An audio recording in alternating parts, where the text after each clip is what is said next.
Machiegni kendo nyako Ramogi duol mar East Africa Youth Parliament ogolo ng'ur ewi kaka migepe ma pacho ka osetiyo gi omenda mag jopiny e yo ma ok owinjore e thuolo mar higa achiel mokalo. Rowere go wacho ni piny owacho ni malo e kinde pinje Afrika ma ugwe kaluwore kod kaka gitiyo kod omenda mag piny owacho kod chwalo chenro ne jopiny. Magi wacho ni timore kata sama rowere to yuago onge mag tije mosejiwo weche mag njore kindgi.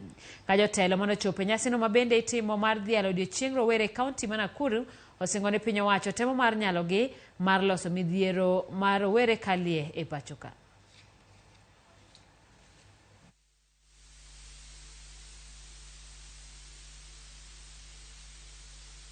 We have a lot of wastage of the public finances in the government, and we have lost a lot of money when the young people are not employed in this country and also in the East African region.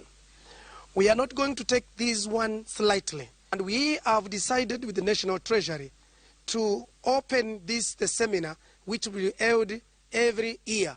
We train all the finance officers, name them the accountant, procurement officers from the government, the department, so that they can have a way to save the money. When we plan and we have a budget on the planned activities, we need to have a government that is accountable, transparent, and again, a government that is able to make sure that the kind of programs that it is taking, money spent on them has economic value.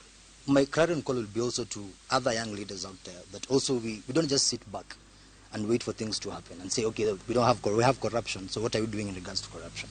You know, what can you be able to do?